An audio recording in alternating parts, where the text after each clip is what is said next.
नमस्कार मित्रांनो, मी गणेश मानकर. इग्नाइट अकॅडमीच्या या व्हिडिओमध्ये मी तुम्हा सर्वांचे स्वागत करतो.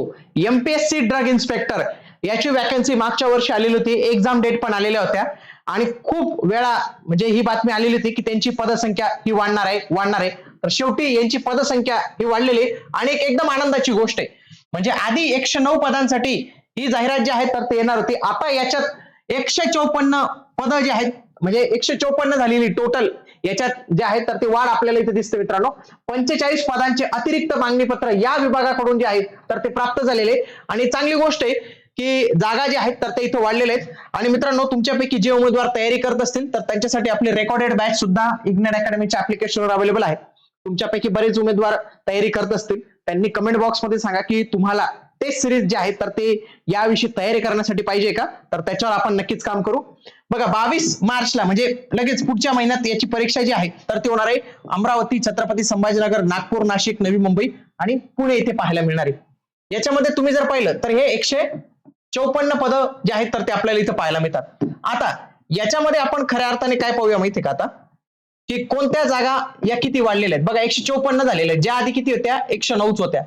ओपन मध्ये पाहूया, ओपन मध्ये इथं 47 होते एकूण पद, त्यावेळी फक्त 33 होते, म्हणजे इथं वाढलेले. इव्हन दो सगळ्यात भारी फायदा विजेला झालेला आहे. विजे यांच्या जागा आलेल्या आहेत, 3 जागा आलेल्या आहेत जवळपास. हा बघा, 3 जागा इथं आलेल्या आहेत, त्याच्यापैकी 2 तर पुरुषांचे आणि 1 महिलांचे. म्हणून नेहमी आम्ही, जर तुम्ही आमचे व्हिडिओ पाहत असाल, आम्ही नेहमी सांगतो जागा शून्य जरी असेल तुमच्या कॅटेगरीची आणि बाकी ओपनला जास्त जागा असतील तर तुम्ही नक्की फॉर्म भरा, कारण की नंतर जेव्हा जागा येतात त्यावेळी या उमेदवारांना संधी मिळणार. आता कोणी असं म्हणेल विजयवाला की सर माझ्या जागा नव्हत्या 0, मला फॉर्म भरता आला नाही किंवा मी फॉर्म भरला नाही, तर तुमची चुकी येते, कारण की ओपन मध्ये तुम्हाला धडधडात जास्त जागा दिसत होत्या तरी तुम्ही फॉर्म भरला नाही.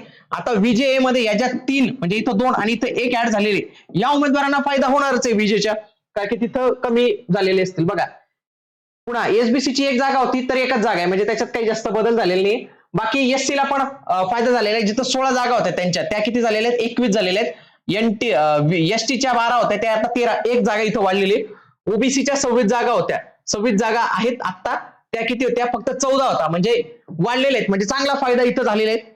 या 154 जागांमुळे काय झालेले की बरेच उमेदवार आता काय होतील की सिलेक्ट जास्त होण्याचं प्रमाण वाढेल.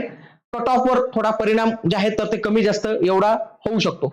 ओके, याच्या व्यवस्थित पद्धतीने स्टडी चालू द्या. तुमच्यासाठी जे काही स्टडी मटेरियल वगैरे असेल तर ते तुम्हाला आपल्या या चॅनलच्या माध्यमातून नक्की बघायला मिळणार आहे. कमेंटमध्ये मला तुमची रिक्वायरमेंट जी आहे तर ती नक्की कळवा.